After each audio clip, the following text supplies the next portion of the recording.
At the beginning of the fourth year of the call and for a period of some months thereafter, the polytheists confined their harassment tactics to those mentioned above. After they realized that they could not restrict the inflow of people to Islam without persecuting the believers and torturing them, they arranged for another meeting.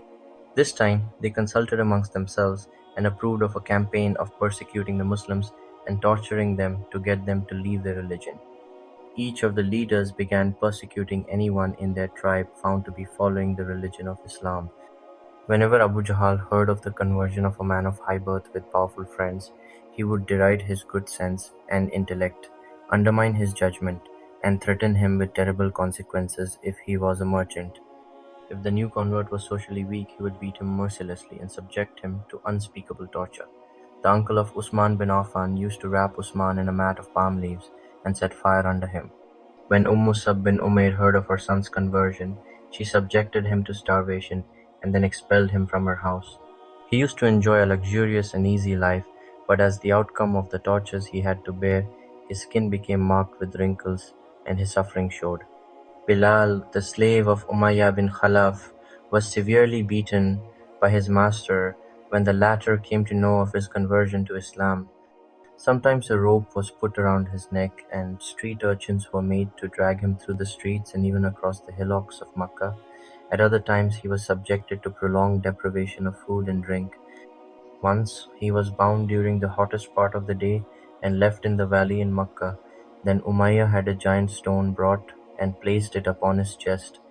He said, "By Allah, I will not stop until you are dead, or until you reject Muhammad, peace be upon him, and worship Lat and Uzza."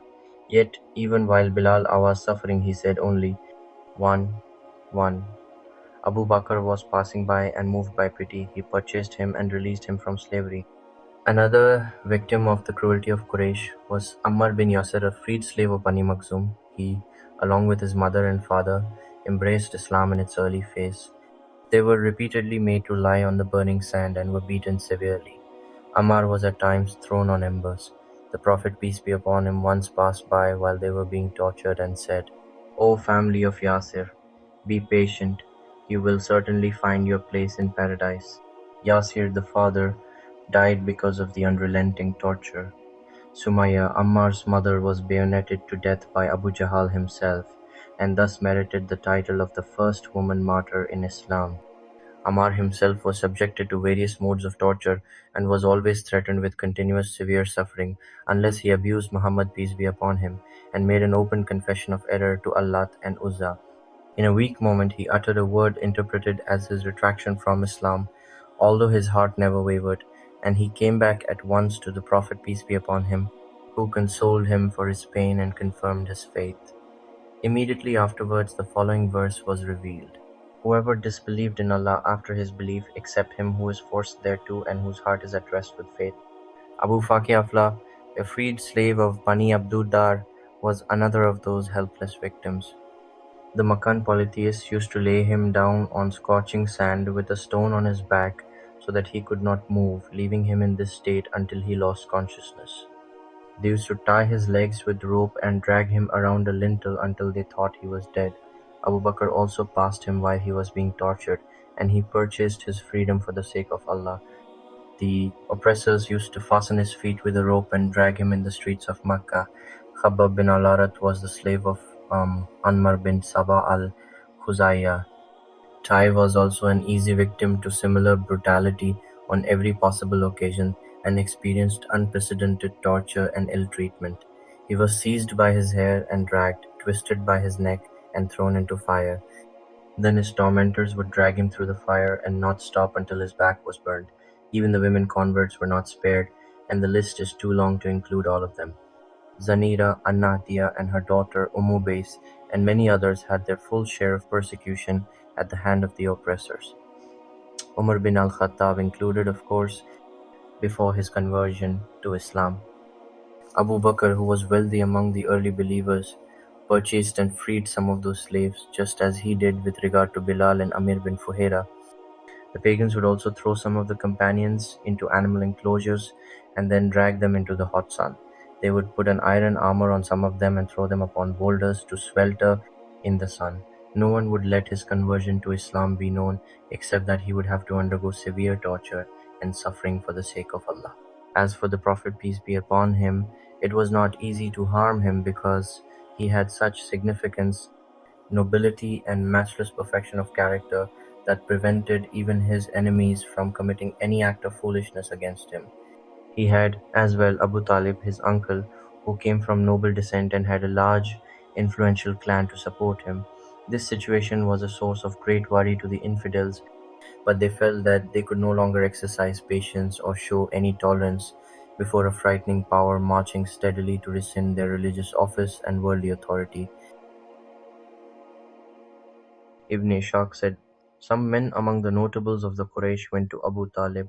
They said, 'O Abu Talib, your nephew curses our gods, finds fault with our way of life, mocks our religion, and degrades our forefathers. Either you must stop him, or you must let us get at him. For you are opposed to his views, just as we are in opposition to him, and we will rid you of him.'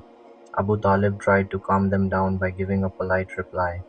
The Prophet, peace be upon him, however, continued on his way of preaching Allah's religion and calling to it. The Quraysh could not be patient for very long while they witnessed his work in inviting others to Allah. The more he worked, the more they talked about the problem. The notables of the Quraysh came to Abu Talib and insisted that he put a stop to his nephew's activities. Such activities, if allowed unchecked, they said would draw him into severe hostility. Abu Talib was deeply distressed at this open threat of his people and their enmity, but he could not afford to desert the messenger, peace be upon him, too. He sent for his nephew and told him what the people had said, adding, "Spare me and yourself, and put not a burden on me that I can't bear." Upon this the Prophet, peace be upon him, thought that his uncle would let him down and would no longer support him, so he replied, "O my uncle, by Allah, if they put the sun in my right hand and the moon in my left on condition that I abandon this course, I would not abandon it until Allah has made me victorious or I perish therein." The Prophet, peace be upon him, got up, and as he turned away, his uncle called him and said, "Come back, my nephew." And when he came back, he said, "Go and preach what you please, for by Allah, I will never forsake you." He then recited 2 lines of verse, with significant meanings of full support to the Prophet, peace be upon him, and absolute gratification by the course that his nephew had chalked out in Arabia. Seeing that Allah's Messenger, peace be upon him, was still intent on his call, the Quraysh realized that Abu Talib would never forsake his nephew, even if this incurred their enmity. Some of them then went to see him once more, taking with them a youth called Umar bin al-Walid bin al-Mughira, and said, "O Abu Talib, we have brought you a smart boy still in the bloom of his youth to make use of his mind and strength and take him as your son in exchange for your nephew, who has run counter to your religion, brought about social conflict, found fault with your way of life, so that we kill him and rid you of his endless troubles, man for man." Abu Talib's reply was, "This is really an unfair bargain. You give me your son to bring him up, and I give you my son to kill him. By Allah, it is something incredible." Al-Muti bin Adi, a member of the delegation, interrupted, saying that the Quraysh had been fair in the bargain because they meant only to rid you of a source of hateful trouble, but as I see, you are determined to refuse their favors. Abu Talib of course turned down all their offers and challenged them to do whatever they pleased. Historical sources do not give the exact date of these 2 meetings with Abu Talib. However, they seem more likely to have taken place in the 6th year of prophethood, with a brief lapse of time in between.